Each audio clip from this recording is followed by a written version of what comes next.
नमस्कार, मैं हूं प्रदीप कुमार। आप देख रहे हैं पॉलिटिकल आइडिया। आज के इस अंक में आप सभी दर्शकों का बहुत बहुत स्वागत है। मित्रों, बिहार में विधानसभा चुनाव के बाद बिहार विधानसभा चुनाव का परिणाम आ चुका है और जो आंकड़े निकल कर आए हैं उससे ये एक बार फिर स्पष्ट दिख रहा है कि इस बार फिर एक बार मुसलमान विधायकों की संख्या पिछले चुनाव की तुलना में भी घट गई। हम लोग चर्चा कर ही रहे थे कि पिछली बार जब 19 विधायक मात्र चुनाव जीत कर आए थे तो ये न्यूनतम संख्या थी एक जो निकल कर आई थी, लेकिन इस बार उस 19 में भी लगभग आधी हो गई मुसलमान विधायकों की संख्या।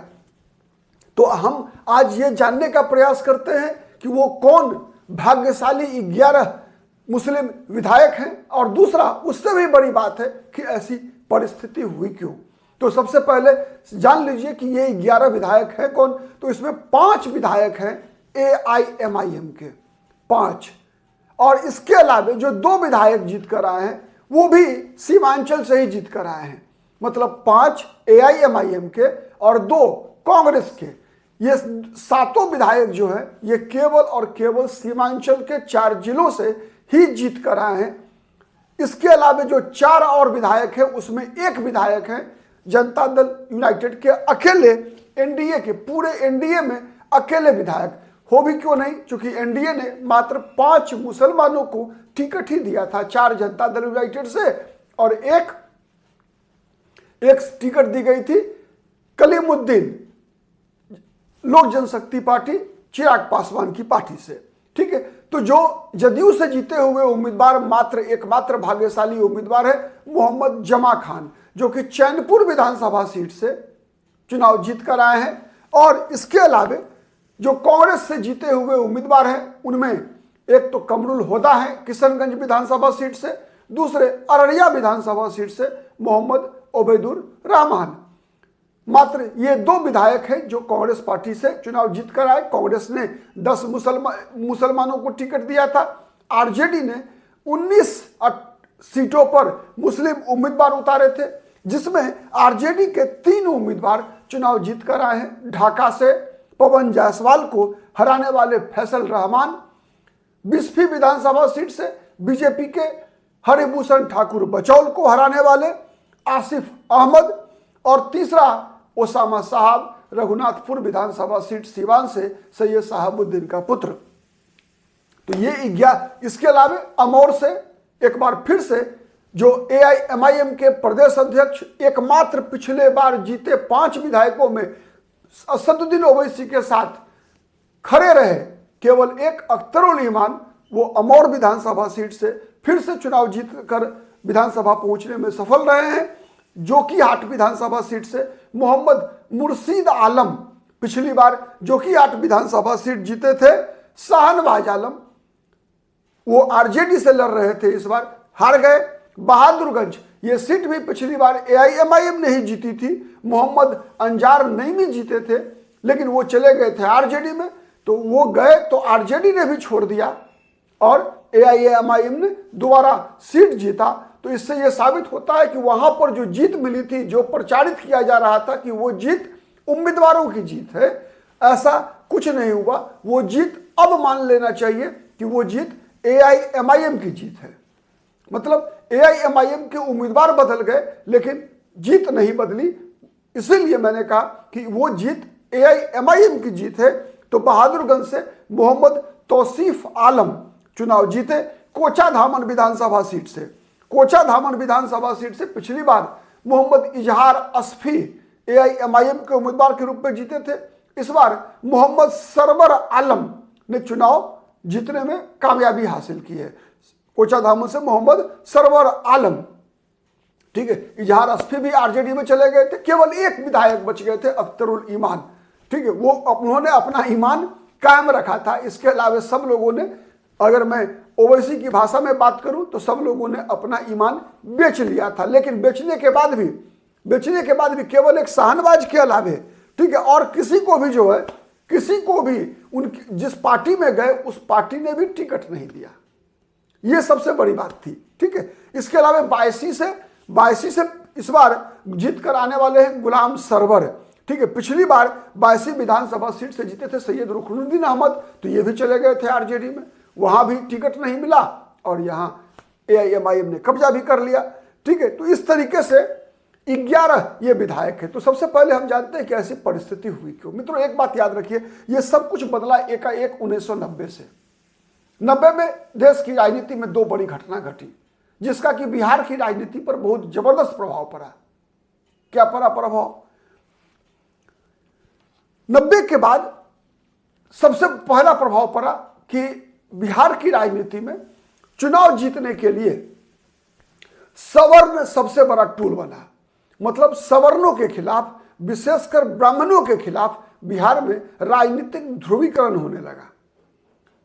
मंडल आयोग की रिपोर्ट लागू होते ही बिहार में लालू प्रसाद यादव एक बड़े नेता के रूप में उभरे।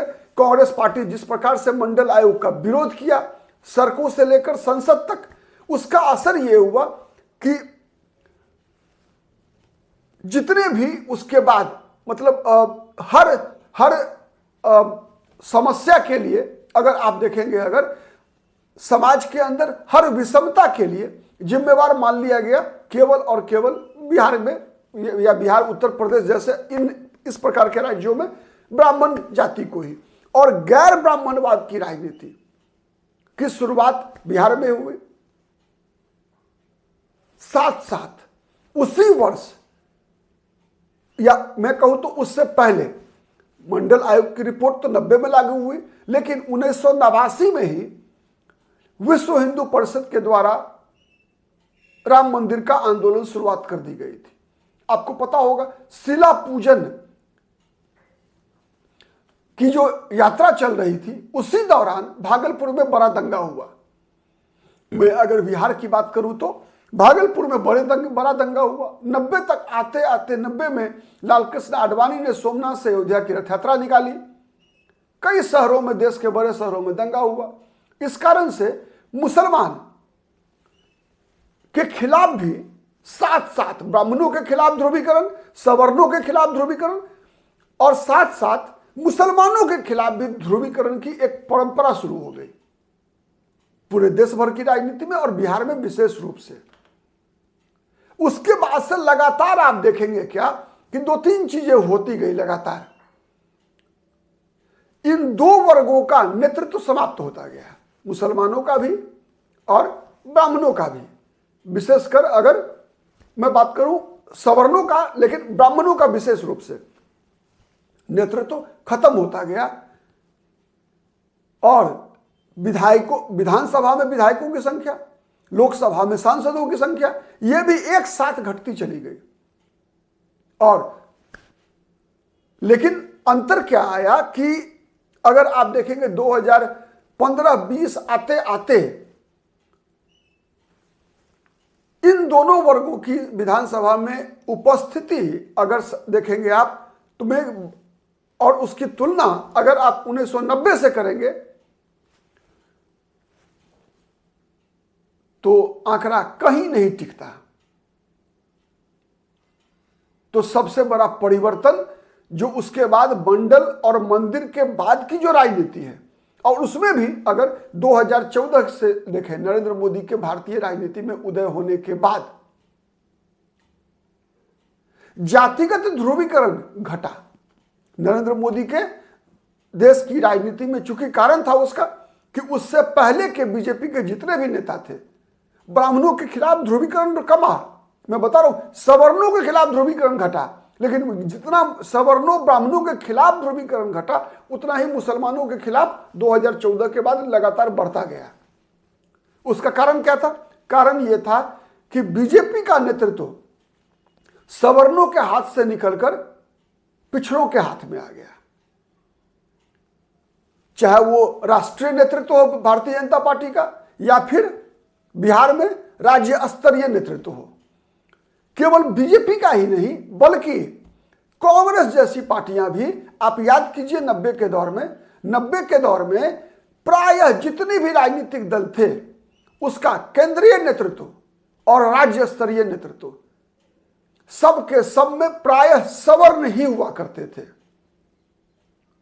यहां तक कि जनता दल जिसने मंडल आयोग की रिपोर्ट लागू की उसके भी बिहार में प्रदेश अध्यक्ष रघुनाथ झा हुआ करते थे, केंद्र में विश्वनाथ प्रताप सिंह, देवीलाल, चंद्रशेखर जैसे सबसे बड़े नेता हुआ करते थे। तो ये सब के सब प्राय सवर्ण समाज के थे।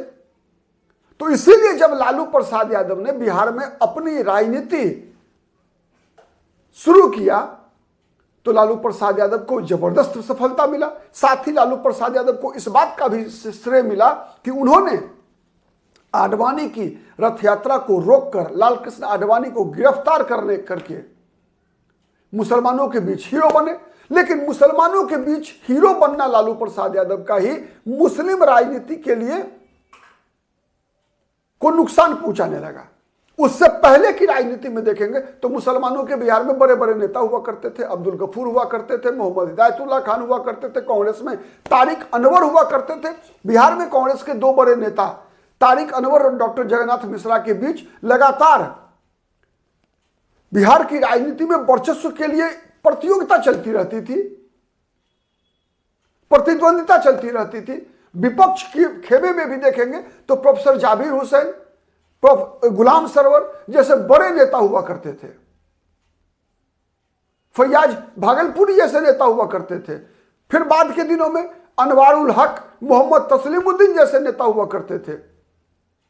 लेकिन आज सवाल यह पूछा जा रहा है, ओवैसी ने पूछा, सही बात है कि मुसलमानों का नेता कौन? यादवों के नेता तेजस्वी यादव है, सहनी समाज के नेता मुकेश सहनी है, दूसरा पासवान जाति के नेता चिराग पासवान है, कुर्मी समाज के नेता नीतीश कुमार है, कुशवाहा समाज के नेता उपेंद्र कुशवाहा है। मुसलमानों का नेता कौन है?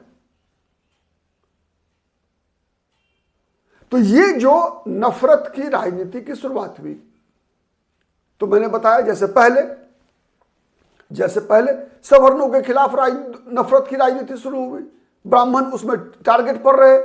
फिर बीजेपी का नेतृत्व पिछड़ों के हाथ में आने के बाद बिहार की राजनीति में प्राय कोई भी पार्टी हो, बीजेपी हो, जनता दल यूनाइटेड हो, कांग्रेस पार्टी हो, इसका नेतृत्व जब भी पिछड़ों के हाथ में गया, दलितों के हाथ में गया, तो फिर सवर्णों के खिलाफ ध्रुवीकरण का वो जो इंटेंसिटी थी, वो इंटेंसिटी घट गई। आज भी होती है सवर्णों के खिलाफ ध्रुवीकरण, लेकिन अब वो इंटेंसिटी कमी है। लेकिन जैसे जैसे सवर्णों के खिलाफ इंटेंसिटी घटी है, वैसे वैसे मुसलमानों के खिलाफ बढ़ती गई है। और यही कारण है, मुख्य कारण है कि मुसलमान विधायकों की संख्या लगातार बिहार विधानसभा में घटी है। और इस प्रकार आप देख लीजिए, बिहार की आबादी 243 सदस्यीय विधानसभा में मात्र 11 विधायक जीत कर आए हैं। 5% भी नहीं है, 5% से भी कम मुसलमानों को बिहार के विधानसभा में माने प्रतिनिधित्व जो है आज मिल रहा है। मैं ये नहीं कहता कि हर वर्ग को उसकी जाति के अनुसार, उसकी आबादी के अनुसार दी नहीं जा सकती, क्योंकि बिहार में अगर देखेंगे तो लगभग 400 के आसपास जातियां हैं और विधानसभा में सदस्यों की संख्या 243। तो हर जाति को उनकी आबादी के अनुसार प्रतिनिधित्व नहीं मिल सकता, मिलना भी नहीं चाहिए, सही भी है। क्योंकि हम जातीय तंत्र, कोई कबीलाई सरकार तो चुनते नहीं है जहां हर कबीला का अपना अपना नेता होगा।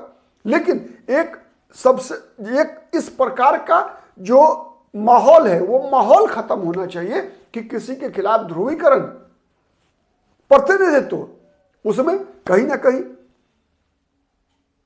सबको विचार करने की आवश्यकता है। आज के लिए इतना ही, बहुत बहुत धन्यवाद।